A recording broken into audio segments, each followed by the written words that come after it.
Hello, everybody. Welcome to my podcast. I'm Delphine from Just Delphine Knits, and this is a special episode about the Evie sweater which I'm wearing.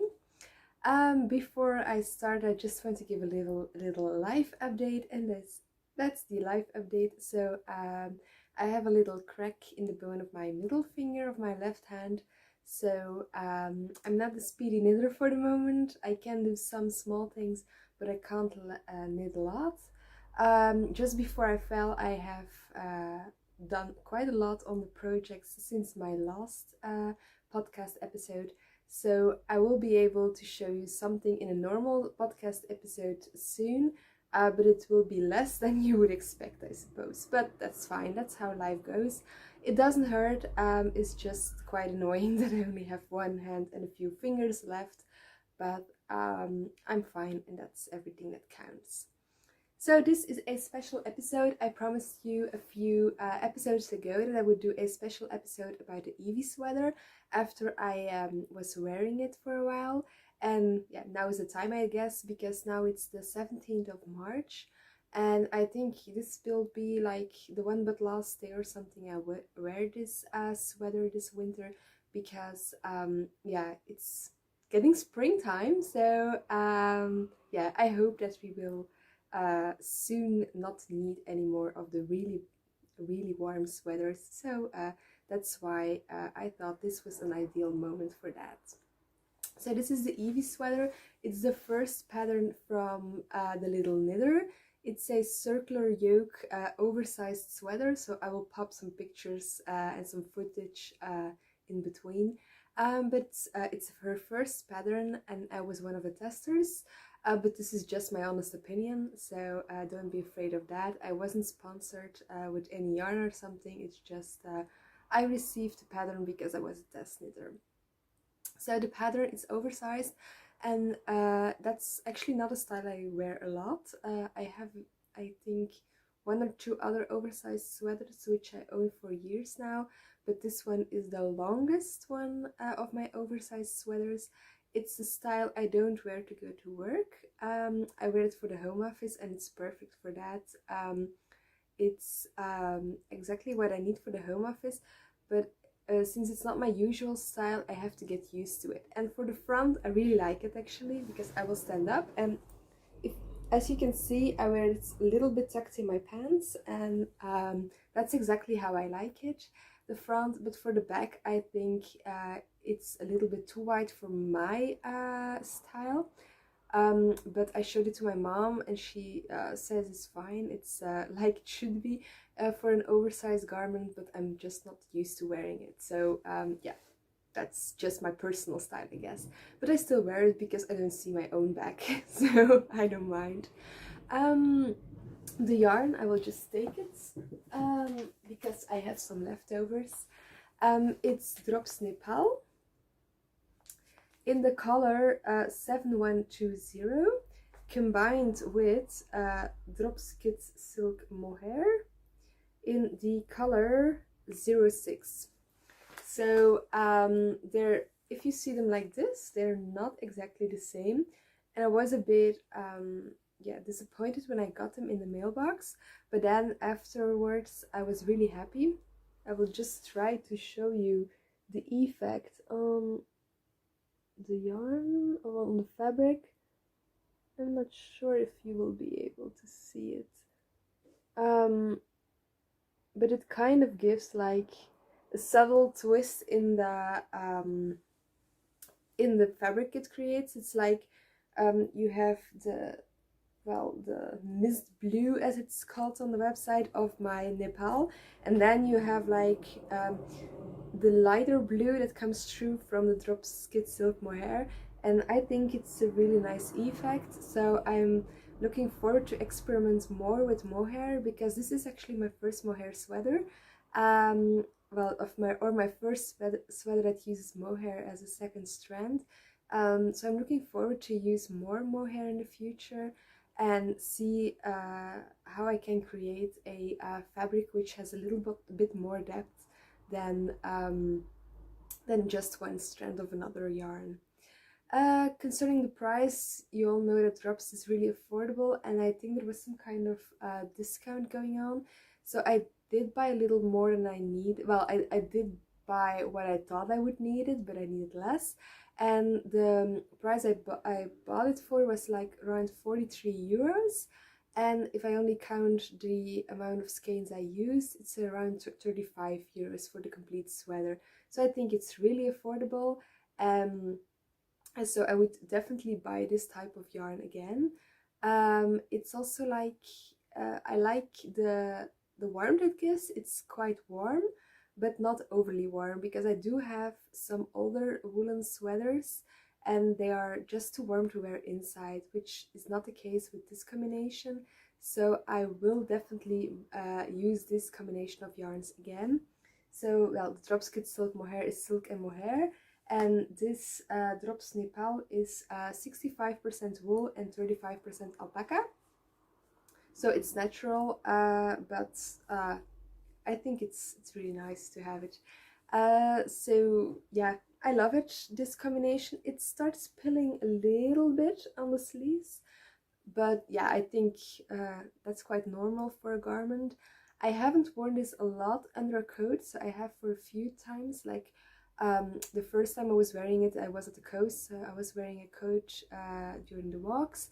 But I think if I would have worn more a coat over it, then I would have more pilling.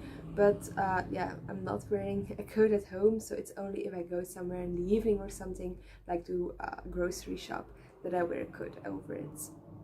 So yeah, I definitely will use this combination of yarn again. I think it's almost the same gauge that I need for the crescendo sweater of the Knit Pearl Girl that I want to make next autumn. And I also want to make a Chunky Dahlia. Sorry, I was looking for the word for the pattern name. So Chunky Dahlia, which also needs almost that gauge. So I think I will buy other colors in this yarn combination again.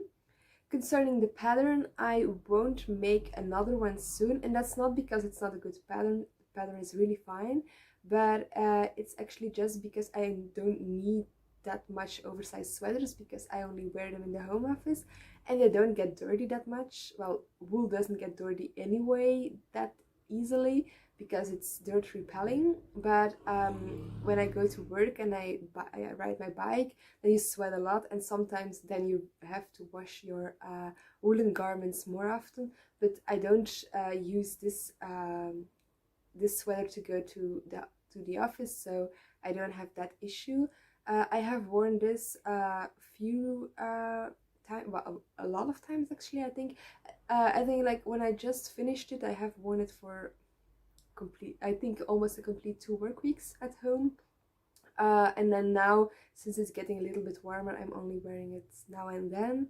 And I haven't washed this apart from the initial blocking, but I think I will wear this one again tomorrow, and then I will do the final wash, which I always do just before summer. I wash my winter garments then, and then I put them in storage. I have vacuum bags so that the moths cannot enter, so that's what I will do with it. So that's actually all I wanted to say. Concerning the pattern, I will update the links below when the pattern is released, because it's still not released, but it will be very soon. So I will put the link below once it's released. Then I wanted to talk a little more about test knitting and why I started test knitting. So this was my first proper sweater test knit in years. I have been test knitting before, I think it's 4 years ago, for a designer that also designed sewing patterns, and I was a tester for her sewing patterns, so I got accepted as a tester for her knitting patterns as well. But now I hadn't done anything in a few years for test knitting, and now I started again. And the reason I do it is because I really love the interaction with the designer. You are really part of a group actually, especially this is the first pattern of the Little Knitter, and I really love that. I am like a small piece of her first pattern. So that's something I really like. How I got into chest knitting is actually, I have a few hashtags on Instagram that I'm following, which is hashtag test knitters needed, hashtag test knitting call, and hashtag test knitters wanted. That's the one. I think there are plenty more, but for me it's fine to have 3. I also follow some designers that regularly post test knitting calls. I have a few rules for myself.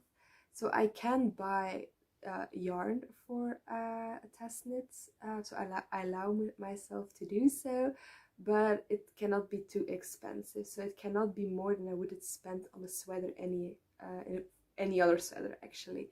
So this was perfect for this one because 35 or 43 euros is pretty much what I would spend otherwise as well. I want also test knits with a reasonable deadline so that you don't have to push yourself, because I work full time, and then you can get an accident in between as well, which was not, this did not impact this test knit, but it impacts a few others.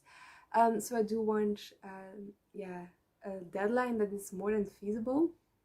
Like I know some designers ask like to knit a garment in 2 weeks, and even if it would be feasible to do so, I just want the freedom to say, oh, I feel like knitting on a sock today instead of knitting on your sweater, or I feel like it's a really nice weather today, I want to go out. It's not actually, but you know what I mean. I want to go out and for a walk and see that I can enjoy the weather instead of knitting. I don't feel well, or something. Yeah, you can always have another reason not to knit every day for hours after work. So that's why I always choose the test knits with a longer deadline. And it also has to be a design that I would want to wear. So I don't, or somebody else for whom I'm making it has to be able to wear it. So I don't make a design just because of the design or the name on it. So that's actually the rules I have. I must admit that I like the fact that the designer then shares my picture and that I get some free publicity actually from the designer, which is also nice. It's not that I like doing this because of the publicity, but it's just always nice to get some responses of other people as well, of course. So that's why I test it. That's actually everything I wanted to say about this garment. So it's a shorter episode. It's a special episode about only one garment. I'm planning to do more of these in the future, but with some garments I want to make a second version first. So yeah, that will follow later. If you have any other subjects that you think that might be interesting for a podcast episode, please let me know, because it's just fun to make a shorter one in between and practice more on a podcast. So thank you very much.